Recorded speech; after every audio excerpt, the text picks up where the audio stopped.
மதுரை பாலமேடு ஜல்லிக்கட்டு போட்டியில் பங்கேற்று காளைகளின் உரிமையாளர்கள் வேந்தர் தொலைக்காட்சிக்கு அளித்த பேட்டியை தற்பொழுது பார்க்கலாம். லோக்கல் மாடு தான். இதை நாங்கள் வாடி பாதுகாப்புன்னு பார்த்தீங்கன்னா நல்லாவே இருக்குது. 573 வருஷப்படி தான் விடுறாங்க. அதெல்லாம் எந்த தொந்தரவும் இல்லை. மாட்டுக்கு எந்த இம்சையம்லாம் இல்லை. நல்லாவே போகுது. மாட்டுக்கு எந்த குறையும் இல்லை. சேஃப்டியாக தான் வருது போகுது. ஸ்ரீரங்கத்துலேருந்து வந்துருக்கோண்ணே. ஓகே. மாடு நம்ம மதுரை மாவட்டம் வைக்கணும் ரொம்ப நாள் ஆசை. இந்த வருஷம் தான் டோக்கன் கிடச்சிருக்கு. மாடு ஒரு 7-8 வருஷமாக வளர்த்துக்கிட்டு இருக்கோம். 3 மாடு வச்சுருக்கோம். இந்த ஊரில் டோக்கன் குறாங்க, சூப்பராக ஊக்குறாங்க. இதான் நம்ம எதிர்பார்த்து இருக்கோம். நல்லபடியாக இது பண்ணிட்டு ஆன்லைனில் பதிவுலாம் எப்படி இருந்துச்சு? பரவாயில்ல, நல்ல இஷ்டம் தான். நம்ம பதிஞ்சோம். 4 பேருக்கு முன்னாடி பதிஞ்சோம். ஆனால் கிடைக்கிறது கஷ்டமாக தான் இருந்துச்சு. ஆனால் இப்போ எங்களுக்கு ஏதோ ஆர்வம் இது நினச்சிக்கிட்டு தான் கிடச்சிருச்சு. போக்கு ஜம்ப் அடித்து போவோம். மாடு கேரண்டியான மாடு தான்.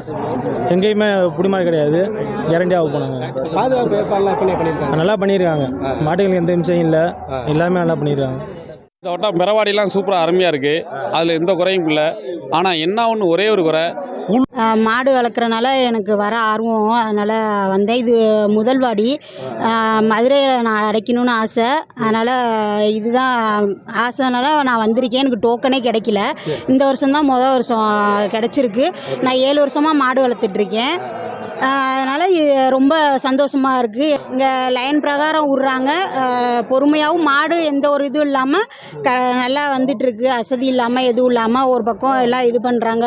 மாடு ஜெயிச்சிருமா? ஜெயிக்கணும் கண்டிப்பாக. திறமையான மாடு. நான் 3 மாடு வச்சுருக்கேன். இது போன வருஷம் தான் எடுத்தது. இன்னும் 2 மாடு இருக்குது. நல்லா எடுத்ததுலேருந்து ஒரு ஊரில் கூட புடி மாடு கிடையாது. நல்லா வரும் மாடு. இப்படி சுத்து மாடா? இல்லை, போக்கு தான். ஜம்ப் அடித்து போகும். இந்த 2 வருஷம் ஜெயிச்சிருக்கு. போன வட்டம் 2023 தோத்துருச்சு. இந்த வட்டம் நான் இந்த 2024 அவுத்து விட போகிறேன். நல்லா தான் விளையாடும். நம்பிக்கை தான் எல்லாமே. சுத்து மாடு அதெல்லாம் பார்க்கக்கூடாது. வருது வெளியே வந்து விளையாடுதான்னு பார்க்கணும். ஜெயிக்குதோ தோக்குதோ அது எப்படி வருதுன்னு பார்க்கணும்.